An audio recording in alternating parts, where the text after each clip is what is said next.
The top first on Fox, controversy at the southern border. According to allegations in a report from the Houston Chronicle, troopers were reportedly told to push migrants back into the river and deny them drinking water.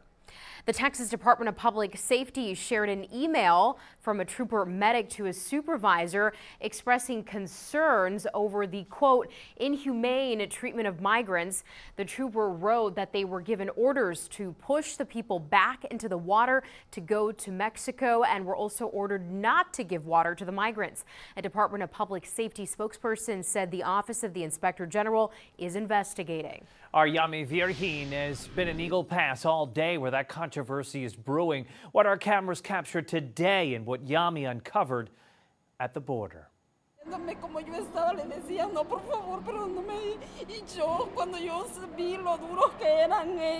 Reina Gloria Dominguez Guerra is living what she calls a nightmare after being separated from her 4 children, ages 5, 12, 16, and 22, on the U.S. side of the Rio Grande, July 9th. Papa Dios, dame fuerza. She and 2 other women we found in the Eagle Pass Mission Border Hope shelter told us they were separated from their children by men wearing military uniforms.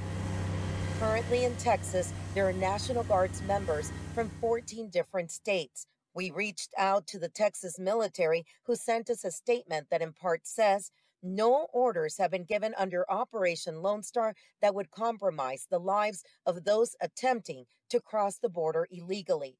This comes in the heels of reports published in Texas that a DPS trooper said that they were ordered to push back those attempting to cross the border, including children.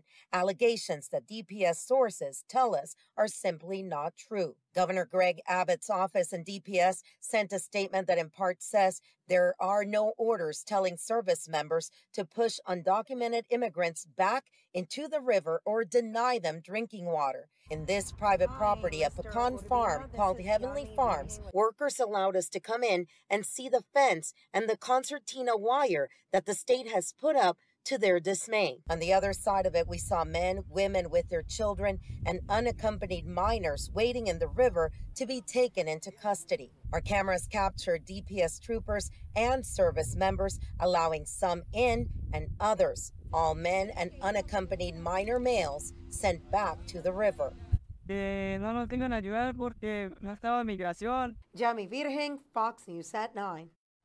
In Washington, D.C., Representative Joaquin Castro and members of the Texas congressional delegation calling for an investigation into Operation Lone Star and any civil rights violations. These people have a legal right to seek asylum in the United States of America and to petition for asylum. And they are being approached in a very brutalistic and inhumane way. And so we are asking for Greg Abbott to cease operation of his Operation Lone Star until these claims can be fully investigated. LULAC, the nation's largest Latino civil rights organization, issued a statement saying, quote, they condemn the inhumane treatment of innocent people and denounces the use of razor wire, buoys, and other barriers that jeopardize the safety of women and children seeking asylum. They add how Operation Lone Star is utterly barbaric, and Governor Abbott and all those supporting him must answer for their actions, end quote. And when it comes to the barriers being installed on the Rio Grande, legal challenges could be on the horizon. Mexico's Foreign Relations Secretary says a complaint has already been filed about these buoys, and they could be violating an international treaty. Governor Greg Abbott says he's able to do this through a national disaster declaration, and that it'll be a good way to deter migrants from crossing the river illegally. Fox San Antonio will keep you covered on the crisis at the border. Check out our award-winning podcast, Immigration Crisis, Fight for the Southern Border, by our very own Yami Virgen. You can listen on our website, Apple, and Spotify. It's all available in Spanish as well.